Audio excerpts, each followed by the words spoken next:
ये autoimmune disease होती क्या है? हमारा ही जो इम्यून सिस्टम है अपने ही सेल्स को डैमेज करने लग जाए तो उसको हम ऑटो इम्यून डिजीज बोल देते मैम जैसे कोरोना आया, इंडिया कोरोना वायरस कोई भी ऑटोइम्यून डिजीज कंटेजियस है। ये जो है इसका अपने ही कॉजेज होते हैं। ये जेनेटिकल प्रॉब्लम भी है। हाँ, रिस्क बढ़ जाता है उस डिजीज का होने। फिर मैंने नमनेस टिंगलिंग का बताया, इसके बाद जोड़ों में दर्द बहुत देर तक रहना। तो क्या ब्लड टेस्ट के थ्रू हमें गठिया का पता चलता है? जो ब्लड टेस्ट है एक तरह का सपोर्टिव डायग्नोसिस, ऐसा नहीं है हर एज में हो सकता। कुछ चैलेंजेस ये भी होंगे जो आप फेस करते हैं गठिया के पेशेंट से। पहले तो यही है कि this is a chronic problem. हम ये सोच सकते हैं कि फीमेल्स को ज्यादा अफेक्ट करती हैं autoimmune diseases rather man. Ma'am last but not the least, कि सर्दियों में लोगों को ज्यादा जोड़ों में दर्द रहता है। तो सर्दियों में क्या होता है कि जो हमारी ब्लड वेसल्स हैं ये सुंगड़ने लग जाती हैं।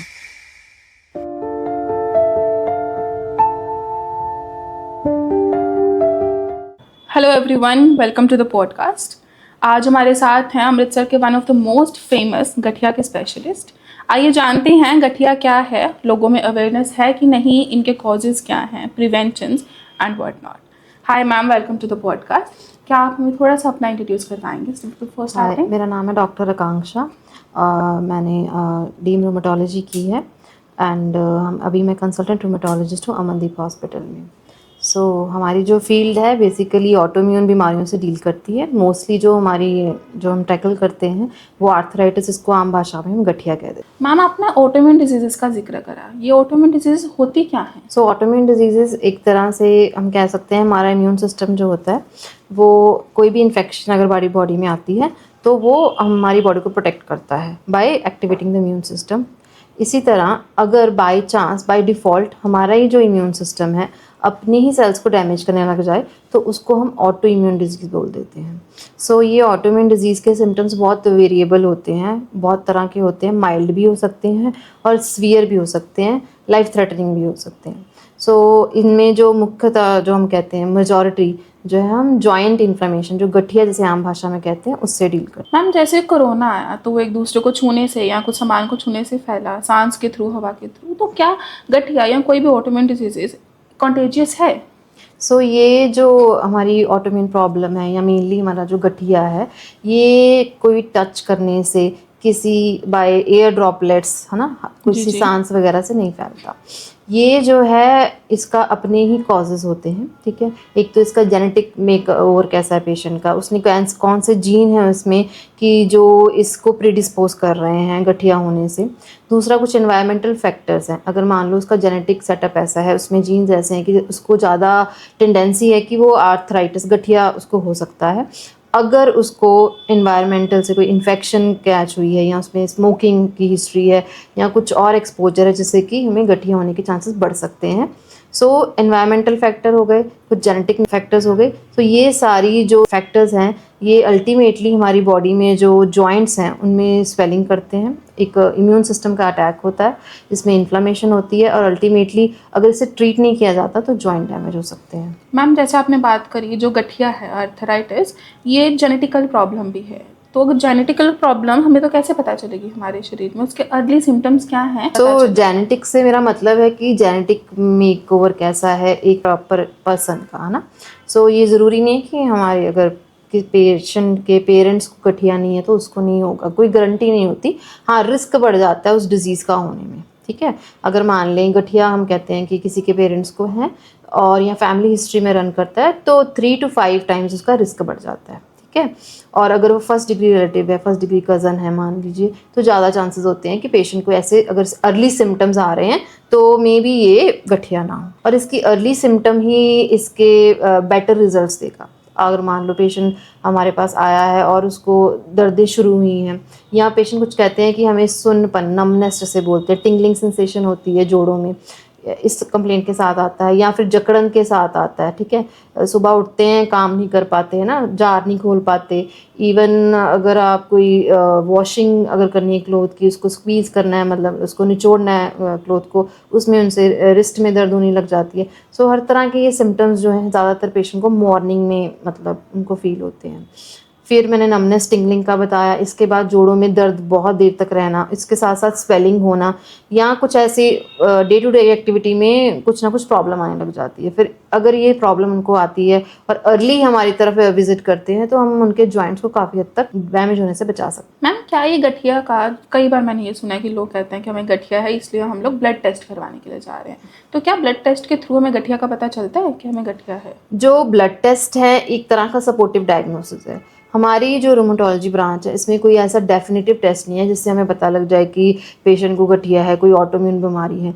इसमें हम सब कुछ पेशेंट की हिस्ट्री लेके उनको चेक करके फिर ही रेलेवेंट इन्वेस्टिगेशन ही उनको भेजते हैं। पर हाँ, अब पेशेंट के पास में अगर वो टेस्ट करा के आते हैं, क्योंकि जो गठिया के टेस्ट हैं पॉजिटिव आ ही सकते हैं, ठीक है, लेकिन इसका क्लिनिकली वो पेशेंट को उसके सिम्टम्स हैं कि नहीं ये ज़्यादा रेलेवेंट है। सो उनको देखकर, उनकी हिस्ट्री लेकर और साथ में रेलेवेंट टेस्ट करा के ही पता लगाया जा सकता है। और कई बारी तो ये भी होता है कि टेस्ट जो है, जैसे मैंने आपको बताया कि एज के हिसाब से ये टेस्ट जो है पॉजिटिव आ जाते हैं, तो कोई ऐसे रेलेवेंस नहीं होता, हमें क्लिनिकली उनको कोरिलेट करना होता है। मैम क्या ये जो गठिया है, जैसे आपने एज फैक्टर की बात करी, तो ये पर्टिकुलरली कुछ एक एज ग्रुप के लिए ही रेलेवेंट है? जैसे कई बार कि कहते हैं कि गठिया तो भाई बुड्ढों की बीमारी है, तो क्या ये कुछ ऐसा है? ऐसा नहीं है, ये हर एज में हो सकता है। सबसे पहले तो अगर बात करें बच्चों की, 5 ईयर्स से लेके 18 ईयर्स है ना, उसको हम कह देते हैं चाइल्डहुड, जैसे JIE बोल देते हैं, जुवेनाइल इडियोपैथिक आर्थराइटिस। उसमें भी बहुत सारी कैटेगरीज आ जाती हैं, जोड़ों का दर्द, स्पाइन की प्रॉब्लम, बैक पेन की प्रॉब्लम, ये सारी कुछ इशू आ जाते हैं। उसके साथ जो हमारा जो एज ग्रुप होता है 18 से 45 ईयर्स में, ये ज़्यादा मोस्ट कॉमन एज ग्रुप होता है। ये चिल्ड्रंस में भी होता है, बच्चों में भी होता है, लेकिन अडल्ट्स में ये ज़्यादा देखा जाता है। इसके अलावा जो है ओल्ड एज में भी कुछ हद तक इसको देख सकते हैं, और इनके इन्वॉल्वमेंट भी बड़ी डिफरेंट होती है। पहले कोई जो होता है यूजुअली हमारे पास पेशेंट स्मॉल जॉइंट, हाथों के जोड़ों के साथ, पैरों के जोड़ों की सूजन के साथ, उसमें स्टिफनेस के साथ, जकड़न के साथ, दर्द के साथ, ऐसे आता है। लेकिन ज़रूरी नहीं है कि ये हमेशा ही हाथों पैरों से शुरू हो, किसी एक जोड़ में भी हो सकता है। और ये भी देखा गया है कि ज़रूरी नहीं है कि उसमें जॉइंट सिम्टम्स भी हों, ठीक है, उसमें सांस लेने की बीमारी, आंखों में सूखापन, मुंह में सूखापन, ऐसी चीज़ें भी हो सकती हैं। हम आपने जॉइंट्स की बात करी, तो क्या कुछ ऐसा है कि जो गठिया है वो एक स्पेसिफिक जॉइंट के लिए ही है, कि अगर कहीं बोले कि मैं सुबह उठाऊं और मेरे पैर के या कहीं रिस्ट में दर्द हो रहा है, तो क्या हम उसको अर्ली सिम्टम मान सकते हैं आर्थराइटिस? देखिए, सबसे पहले तो जो आर्थराइटिस है इसके ही सिम्टम्स बड़े वेरिएबल है ना। ऑटो इम्यून डिजीज़ है, अगर जॉइंट को अफेक्ट करती है तो जॉइंट में प्रॉब्लम आती है, उसमें सिम्टम्स शुरू हो जाते हैं। अगर मान लो ये हमारी ग्लैंड्स हैं, जो सिक्रीटरी ग्लैंड है ना, आंसू बनाते हैं, जो मुंह में सलाइवा बनाते हैं, उनको इन्वॉल्व करेगी तो उसमें ड्राइनेस आ जाएगी, ठीक है। अगर ये फेफड़ों को इन्वॉल्व करेंगी उसमें प्रॉब्लम आ जाएगी। और ये मैंने आपको बताया कोई भी जोड़ आ सकता है इसमें ऐसा कुछ नहीं है कि ये जोड़ नहीं आएगा तो आर्थराइटिस नहीं है, ठीक है। कोई भी जोड़ आ सकता है, कोई स्मॉल जॉइंट, ठीक है, जैसे हाथ पैर के जोड़ हो सकते हैं, बड़े जोड़ भी हो सकते हैं। कई बार ये अपने थोड़े सिम्टम से हट के भी आ सकते हैं। तो जो रूमेटोलॉजिस्ट होते हैं, एज कि हम इन केसेस से डील करते हैं, तो हमें ईजिली हम इन चीज़ों को जल्दी पकड़ लेते हैं ताकि आगे जान के इनकी कॉम्प्लिकेशंस ना हो, क्योंकि अगर जॉइंट डैमेज होगा फिर हमारे पास सिर्फ रिप्लेसमेंट ही है। मैम जैसे अब जो पेशेंट है वो तो खुद में काफ़ी सारी सफरिंग्स लेके चल रहा है गठिया की, तो कुछ चैलेंजेस ये भी होंगे जो आप फेस करते हैं गठिया के पेशेंट से, तो कौन से हैं कि जो आपको डेली बेसिस पे पेशेंट के थ्रू फेस किए जाते हैं? सबसे पहले तो यही है कि this is a chronic problem, लंबे समय की चलती है, पेशेंट में डिनाइल फेज होता है लॉन्ग टर्म ट्रीटमेंट लेने से। सेकेंड है, सोशल मीडिया में ये लोग मतलब ज़्यादा ड्रग के बारे में पढ़ के आते हैं कि ये कैंसर कॉजिंग है, ये कॉजिंग है, इसके साइड इफ़ेक्ट्स हैं, तो वो उनको ना लेना ही प्रेफर करते हैं। तो इससे भी जो है डिज़ीज़ की प्रोग्रेशन बढ़ती जाती है, सो जॉइंट डैमेज हो सकते हैं, ठीक है। तो जॉइंट को अगर हम अर्ली फेज़ में ही बचा लेंगे तो लाइक सर्जिकल प्रॉब्लम कभी आएगी नहीं, हमें सर्जरी की ज़रूरत ही नहीं होगी, है ना। और तीसरी चीज़ है कि मान लीजिए कोई अगर किसी ने मतलब प्रेगनेंसी बीच में करनी है तब भी ये इशू आ जाता है, फीमेल अपनी दवाइयाँ छोड़ देती हैं, ठीक है, सो इसमें भी प्रॉब्लम आ जाती है। सो ज़्यादा इश्यूज़ हैं कि अगर पेशेंट रेगुलर मेडिसिन लेगा और लॉन्ग टर्म डॉक्टर के फॉलोअप में रहेगा तो कोई इशू नहीं आएगा, ये बिल्कुल हेल्दी लाइफ जी सकते हैं। और ये कोई प्रॉब्लम्स जो हैं इसका कोई प्रिवेंटिव मेजर नहीं है, कोई क्योरेबल चीज़ नहीं है। ये समझना पड़ेगा कि बॉडी में हमारी इम्यूनिटी ऐसी है कि जो जॉइंट्स को इफेक्ट कर रही है, उसमें सोजिश डाल रही है, उसमें पेन कर रही है। सो इसमें इनको एजुकेट करना और उसको बोलना कि इसका हल है, लॉन्ग टर्म आपको हमारे साथ जुड़े रहना पड़ेगा, क्योंकि मेडिसिन भी ले रहे हैं और उनके भी उसके साथ इवेंचुअली हम टेस्ट भी करवाते हैं उससे रिलेटेड। अगर पेशेंट प्रॉपर मेडिसिन ले, हमारे जो टिप्स हैं जो हम उनको बोलते हैं लाइफस्टाइल में या एक्सरसाइज के बारे में, उनको फॉलो करे तो बहुत है कि वो एक नॉर्मल लाइफ जी सकते। मैम जैसे आपने बात करी कि लेडीज़ हैं जो अपने प्रेगनेंसी के वक्त भी मेडिसिन छोड़ देती हैं, तो क्या इस बात से हम ये सोच सकते हैं कि फीमेल्स को ज़्यादा अफेक्ट करती हैं ऑटोइम्यून डिजीजेस रादर मैन? सो जो फीमेल हैं इम्यून सिस्टम जो है इनका मतलब ज़्यादा एज़ कम्पेयर टू मेल ज़्यादा चांसेस हैं एक्टिवेट होने के, डिसरेगुलेट होने के, क्योंकि एक तो एक्स क्रोमोसोम जो फीमेल में होता है उसके कारण ये इशू आता है। दूसरा कुछ हार्मोन्स हैं, ईस्ट्रोजन, प्रोजेस्टेरोन, जो फीमेल में ऐसे इम्यून सिस्टम को मतलब प्रमोट कर सकते हैं या उसको डिसरेगुलेट कर सकते हैं, जिससे कि ऑटोइम्यून बीमारी की टेंडेंसी बढ़ जाती है। फिर तीसरा आता है कि जो शिफ्ट होता है प्रेगनेंसी पोस्ट प्रेगनेंसी, जो हमारी बॉडी में चेंजेस आते हैं उसके कारण ज़्यादा टेंडेंसी है कि हमने कई बार देखा भी होता है कि पेशेंट पोस्ट प्रेगनेंसी के बाद आर्थराइटिस, गठिए की प्रॉब्लम के साथ आई है। फिर जो फोर्थ हम बोल सकते हैं कि जो बच्चा पेट में होता है, अगर उसके कुछ सेल्स मदर की सर्कुलेशन में जाते हैं, वो भी एक तरह के इम्यून सिस्टम को अटैक कर सकते हैं, तो उनमें ज़्यादा टेंडेंसी भी होती है कि आगे जाके ये मतलब देखा जाता है कि रिसर्चेस में देखा गया है कि फीमेल जो है आर्थराइटिस एक्वायर ज़्यादा करती हैं। मैंने कई बार ये सुना है, जैसे मेरे एक बहुत क्लोज रिलेटिव्स में भी एक आर्थराइटिस के पेशेंट आए हैं, तो उनको डर है, शी इज़ वेरी स्केर्ड कि क्या मुझे ये थोड़े टाइम के लिए मेडिसिन खानी पड़ेगी, मुझे पूरी ज़िंदगी मेडिसिन पे रहना पड़ेगा। तो क्या आर्थराइटिस में लॉन्ग टर्म मेडिसिन चलती हैं कि वो थोड़े टाइम में क्योर हो जाते हैं? सो जैसे पेशेंट कई बार आते हैं तो मोस्टली दे वांट टू से कि हमें जो मेडिसिन 1.5 साल खा के बस हम बंद कर दें। सो पहले तो वो मेरे से यही बात के लिए काउंसल करते हैं कि नहीं मैम, ये मेडिसिन इतनी देर के बाद हम बंद कर देंगे, क्योंकि हमने पढ़ा है कि साइड इफ़ेक्ट बहुत होते हैं। सो इसमें हम उनको पहले यही समझाते हैं कि जो इंटरनल प्रॉब्लम है, ठीक है, इसको हम कंट्रोल कर सकते हैं, ठीक है, हेल्दी लाइफस्टाइल के लिए। और जॉइंट जो है आप प्रॉपरली अपने मतलब जो यूज़ हो सके हेल्दी लाइफ के लिए, कोई जॉइंट डैमेज ना होना चाहिए, ठीक है, ये हमारा मेन एम होता है ना, कि नॉर्मल लाइफ चलती रहे, कोई जॉइंट ख़राब ना हो, कोई सर्जरी की ज़रूरत ना हो, इसलिए ये ज़रूरी है। सेकेंड चीज़ आती है कि इसका लॉन्ग टर्म ट्रीटमेंट है, क्योंकि हमारे इंटरनल कॉज है, ये कोई बाहर से चीज़ नहीं है कि जिसको हम रिमूव करेंगे तो ठीक हो जाएगी।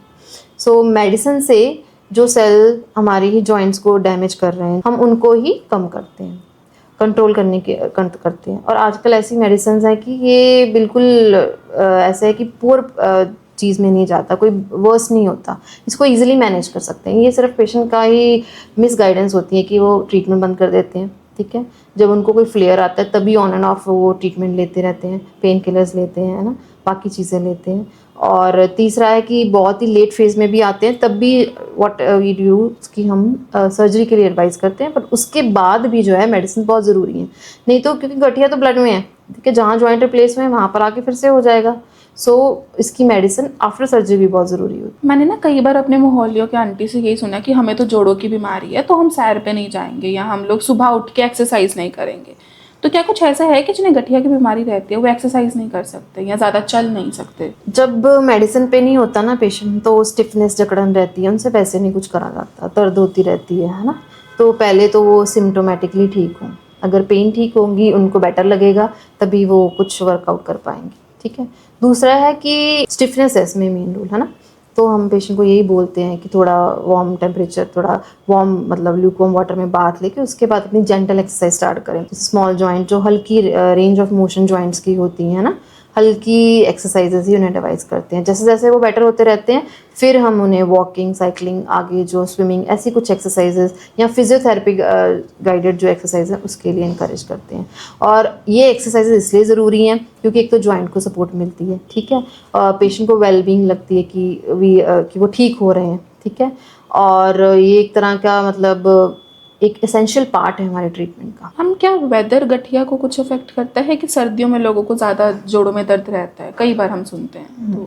तो सर्दियों में क्या होता है कि जो हमारी ब्लड वेसल्स हैं ये सुंगड़ने लग जाती हैं, ठीक है, सर्कुलेशन जॉइंट्स मतलब जो है आसपास उसके कम हो जाता है। दूसरी चीज़ है कि जैसे ही सर्दियाँ आएंगी तो जॉइंट का जो कवर है साइनोवियम है उसमें जो फ्लूइड है वो बहुत थिक होने लग जाता है। तो जब थिकनेस होगी तो पेशेंट को सिम्टम ज़्यादा होते हैं, स्टिफनेस बड़ी ज़्यादा रहती है सर्दियों में ना।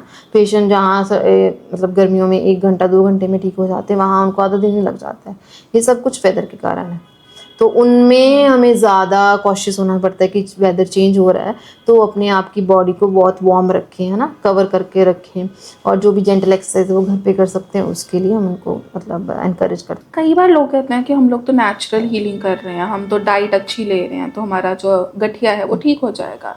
तो एक रियूमेटोलॉजिस्ट की, एक डॉक्टर की उस पर क्या सलाह है कि एक शख्स को नेचुरल डाइट से हील होना चाहिए कि मेडिकेशंस की ज़रूरत है? मेडिकेशन ही इसको कंट्रोल कर सकती है, ठीक है, वो साथ में सपोर्टिव है, ठीक है, क्योंकि गट हेल्थ भी हमारी जो है कहीं ना कहीं कॉम्प्रोमाइज़ होती है ना। हम मेडिसिन भी ले रहे हैं, दूसरा कि कुछ ऐसी रोमेटॉइड आर्थराइटिस की खुद की एक कारण है कि गट हमारी कॉम्प्रोमाइज़ रहती है। अगर गट में ही टॉक्सिन्स वगैरह हैं वो बॉडी में जाएंगे, इम्यून सिस्टम को अटैक करेंगे और प्रॉब्लम्स आएंगी।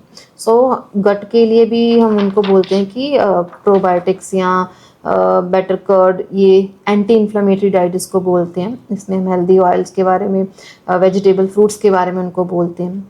इवन इसमें हम विटामिन डी का भी बहुत अच्छा रोल होता है क्योंकि वो इम्यून बूस्टर, इम्यून मॉड्यूलेटर होता है, जॉइंट को भी सपोर्ट करता है, ठीक है। ये सब चीज़ें में हम बोलते हैं। मैम आपने एंटी इन्फ्लामेशन की बात करी, ये एंटी इन्फ्लामेशन है क्या और इंसान कैसे प्रैक्टिस कर सकते हैं इस चीज़ को? ये सबसे पहले तो डाइट के बारे में ही मैंने बताया था ना। सो जिसमें कि हमारी बॉडी में स्ट्रेस ना हो क्योंकि ऑलरेडी चल ही रहा है ना? जी जी जी। तो एड ऑन हम कैसे करते हैं, हम स्पाइसी फूड, ऑयली फूड लेके, है ना, या फिर बड़ी फैटी फूड जो ना जो अनहेल्दी है, ठीक है, या रिफाइंड, ये सब चीज़ें जो हैं अच्छी नहीं, ठीक है। अगर यही डाइट बहुत ही ब्लैंड हो, उसमें सॉल्ट ना हो, ज़्यादा शुगर ना हो और जो है हेल्दी ऑयल्स हो, ठीक है, और साथ ही साथ पेशेंट पेट के लिए मैदा वगैरह ये सब चीज़ें जो है ना लें, ठीक है। और एंटी इन्फ्लेमेटरी डाइट्स क्या होती हैं, जो कि ग्रीन लीफी वेजिटेबल है, उसमें सॉल्ट कम है, उसमें शुगर कम है और वेजिटेबल्स हैं, ठीक है। ये सारी जो चीज़ें हैं ये एंटी इन्फ्लेमेटरी हैं, ये गट के लिए भी प्रोटेक्टिव है और हमारी बॉडी में भी जो है स्ट्रेस को कम करती हैं। सो इसलिए ये इफेक्टिव है। मतलब ये जैसे पालक हो गई, ये सारी चीज़ें। लेकिन ये सिर्फ सपोर्टिव है, ट्रीटमेंट बहुत ज़रूरी है। ड्रग ने अपना काम करना है, इन्होंने सिर्फ सपोर्ट करना है। जी जी। अगर मरीज़ खाना ही ठीक नहीं खाएगा मेडिसिन वगैरह से तो उसको लगेगा कि ये मेडिसिन के कारण होती है, उसके कारण बंद कर देता है। तो डाइट भी बड़ी ज़रूरी है। मतलब एक गठिया के पेशेंट के लिए ग्रीन सब्जियां सुपर फूड बन जाती हैं उनका। हाँ, मतलब जिसको हम कहेंगे फ्रेश प्रिपेयर्ड फूड है और ना ही उसमें मतलब सॉल्ट है ना ही शुगर है, बहुत ही ब्लेंड खाना। मैम जैसे गठिया एक ऑटोइम्यून डिजीज़ है, इस तरह से और कौन सी ऑटोइम्यून डिजीज़ है जो हमें आजकल काफ़ी अवेयरनेस फैल रही है जिसके बारे में? सो मोस्टली तो हम गठिए के रिलेटेड ही होती है कि मोस्टली पेशेंट आते हैं ऐसे हैं। दूसरा है कि जो इम्यून सिस्टम है कहीं पे भी अटैक कर सकता है, ठीक है। सो जैसे अब लूपस की बात करें तो लूपस जो है हमारी स्किन, ज़्यादातर जो हमने देखा है स्किन 90% है, स्किन में रैशेस आने लग जाते हैं, चीक्स के आसपास जो है बटरफ्लाई टाइप रैश बन जाता है। इसके अलावा वो जोड़ों को भी प्रॉब्लम करती है बट ज़्यादातर स्किन में आती है। हेयर लॉस हो जाता है, यंग एज में जो पेशेंट है उसको हेयर की इशू आने लग जाता है कि हेयर लॉस होने लग जाता है, मुंह में बहुत छाले होने लग जाते हैं, अल्सर्स की इशू आ जाते हैं। अगर बात करें उसके लंग्स की तो लंग्स में क्या होता है कि सांस फूलना, ठीक है, और फटीग रहना, एक्सट्रीम फटीग रहती है, टायर्डनेस बड़ी रहती है और रेस्ट के बाद भी ठीक नहीं होती। तो ये सारे सिम्टम इसमें होते हैं। सेकंड कुछ और बीमारियां जैसे जॉगरन होगी, जॉगरन में क्या होता है कि ये ऑटोइम्यून बीमारी है जो कि हमारे ग्लैंड्स हैं आईज में, जैसे हमारे आंसू बनते हैं टीयर्स के लिए, मुंह में जो सलाइवा बनता है ना, जितनी भी बॉडी में सिक्रीशंस हैं वो सब ड्राई हो जाती है। तो पेशेंट ऐसे आता है कि मेरी आंखें थक जाती हैं, मेरी आंखों में बहुत ज़्यादा ड्राइनेस है, टायर्डनेस रहती है और मुंह जो है सूखता रहता है, खाना नहीं निकला जाता, ऐसी सब चीज़ों के साथ आते हैं। स्किन बहुत ड्राई रहती है, सो ये सिम्टम के साथ आता है। फिर एक स्क्लेरोडर्मा है। स्क्लेरोडर्मा में क्या होता है कि जो ऑटोइम्यून बीमारी है जो कि हमारी स्किन में फाइब्रोसिस करने लग जाती है, टाइट करने लग जाती है, स्किन जो है पेशेंट की फेशियल अपीयरेंस बिल्कुल बदल जाती है। जो चीक में फैट है वगैरह है उसमें बहुत ही फेस पतला होने लग जाता है, एकदम शक्ल ही चेंज हो जाती है। ये भी चीज़ें हैं, पर ये बहुत कम मतलब देखी गई हैं, but as compare to arthritis कम है पॉपुलेशन में, बट इसकी भी अवेयरनेस नीडेड है। जैसे हमने ल्यूपस की बात करी, तो अब 10 मई को नेशनल वर्ल्ड ल्यूपस डे भी आ रहा है, तो हम ल्यूपस के बारे में और जानना चाहेंगे और हमारी ऑडियंस को थोड़ा सा बताना चाहेंगे ये ल्यूपस है क्या, प्रिवेंशन क्या है और इनके अर्ली सिम्टम्स क्या होते हैं। सो ल्यूपस भी एक ऑटोइम्यून बीमारी है। इसमें क्या होता है कि जो भी हमारी बॉडी में सेल बनते हैं, ठीक है, उनका भी एक एंड पॉइंट है, डैमेज होने के बाद बॉडी से निकल जाती हैं। लेकिन इसमें क्या होता है, बॉडी में जो डैमेज है वो इकट्ठा होता रहता है, वो ही जाके फिर से अपने इम्यून सिस्टम को एक्टिवेट करता है। इसमें प्रॉब्लम है कि कुछ भी डैमेज हुआ है वो बॉडी से निकल नहीं पा रहा और इम्यून सिस्टम को अनकंट्रोल्ड जो है वो प्रोग्रेस करी जा रहा है ना। सो ये बीमारी जो है किसी भी एज ग्रुप में हो सकती है। अब जब हम कहेंगे कि लूपस जो है इसमें हमारे जो सेल डैमेज जो है वो क्लियरेंस नहीं हो पा रही, इम्यून सिस्टम एक्टिवेट हो रहा है, उसके कारण कहीं पे भी प्रॉब्लम आ सकती है ना। अगर हम सिर्फ मतलब ब्रेन से स्टार्ट करें ना, उसमें प्रॉब्लम आ सकती है, कोई मूड डिसऑर्डर की प्रॉब्लम आ गई, मूड फ्लक्चुएशन होने लग गया, मेमोरी लॉस होने लग गया, कोई फिट्स का इशू आने लग गया, ठीक है, फिर ऐसे मुंह में जो है छाले स्टार्ट हो गए, ठीक है। ऐसे ही अगर हम ब्रीदिंग लंग्स की तरफ जाएं तो ब्रीदिंग इश्यूज आ गया, ब्लड में स्पूटम आ गया, या टीबी जैसे सिम्टम आने लग गए, फीवर होने लग गया, वेट लॉस होने लग गया, हार्ट में इशू हुआ, ब्रीदिंग की इशू होने लग गया, पेट में हुआ बार बार डायरिया, लूज मोशन होने लग गया, वेट लॉस होने लग गया, मसल्स में होता है तो मसल की इन्फ्लामेशन स्टार्ट हो जाती है। सो इस तरह ये ल्यूपस जो प्रेजेंट करती है। पर मोस्टली जो सिम्टम्स जो होते हैं ना, ये बिल्कुल वेरिएबल होते हैं। जैसे किसी को थकावट रहती है तो पेशेंट इग्नोर करता रहता है, वेग है, जॉइंट पेन हो रही है बिकॉज ऑफ मैंने बहुत ज़्यादा काम कर लिया इसलिए शायद जॉइंट पेन हो रही है। फिर कई पेशेंट बहुत लेट डायग्नोज होते हैं, बिकॉज अगर लंग्स के सिम्टम है वो टीबी जैसे लगेंगे, पेशेंट उसका ट्रीटमेंट लेता रहता है तो बहुत लेट आता है, प्रेजेंट करता है। फिर एक इसमें इन्वॉल्वमेंट होती है किडनी की, जो कि ज़्यादा होती है और बहुत ही डेडली अगर पेशेंट को ट्रीट ना करें। सो इसमें जैसे विद द शुगर डायबिटीज़ कुछ टाइम बाद अगर वो अनट्रीटेड हो तो किडनी इफेक्ट होने लग जाती है शुगर में, ऐसे ही लूपस में है। तो इसमें भी किडनी का इन्वॉल्वमेंट काफ़ी सिग्निफिकेंट है, इसीलिए इसको हम अर्ली फेज में पकड़ें और ट्रीट करें ताकि ये वहाँ तक पहुँचे ही ना काम। जैसे आपने बात करी कि वो हमारी स्किन को ज़्यादा अफेक्ट करता है मोस्ट कंपेरेटिवली बाकी ऑर्गन से, तो क्या कई बार ये डर आ जाता है कि हम क्या छू लेंगे तो हमें भी हो जाएगी, या जैसे कोविड में भी हुआ था कि एक दूसरे को छूने से बीमारी फैल रही थी, तो क्या जो ल्यूपस है ये कॉन्टेजियस है? सो हर एक ऑटोइम्यून बीमारी, चाहे लूपस है चाहे कोई और ऑटोइम्यून बीमारी है, हमेशा इंटरनल अंदर से हो रही है, हमारे इम्यून सिस्टम में वो रेगुलेट नहीं कर पा रहा, इसीलिए ये प्रॉब्लम हुई है। सो सेकंड है कि कुछ जेनेटिक मेकओवर, जैसे हमने बोला, कुछ उसने जीन एक्वायर किए हैं जिससे कि टेंडेंसी हो गई है कि रिस्क बढ़ गया कि उसको ये प्रॉब्लम आ सकती है। तीसरा, कुछ ऐसे इन्वायरमेंट में कुछ शुरू हो गया है, जैसे कुछ वायरस हैं, ठीक है, डेंगू है, कुछ हमारे वायरसेस होते हैं जिससे कि ज़्यादा लूपस कैच करने में मतलब रिस्क है, ठीक है।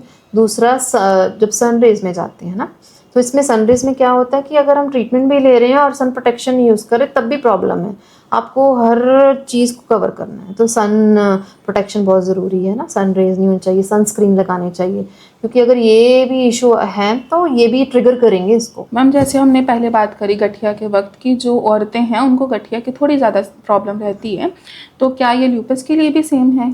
सिमिलरली लूपस जैसे मेल, अगर हम मान लें कि फीमेल इज टू मेल क्या रेशो होती है, तो 9:1 है। मीन्स कि अगर हम 10 पेशेंट में से देखें तो 9 फीमेल ही होंगी और एक मेल होगा। लेकिन जो फीमेल है उसमें मैंने आपको जैसे बताया था, ऑटोइम्यून हर बीमारी की टेंडेंसी ज़्यादा होती है ना, और इनमें जो इम्यून सिस्टम है मतलब इस तरह डिसरेगुलेट होता है कि हमारी एंटीबॉडीज़ बनने लग जाती है, ऑर्गन मतलब जल्दी डैमेज हो सकते हैं।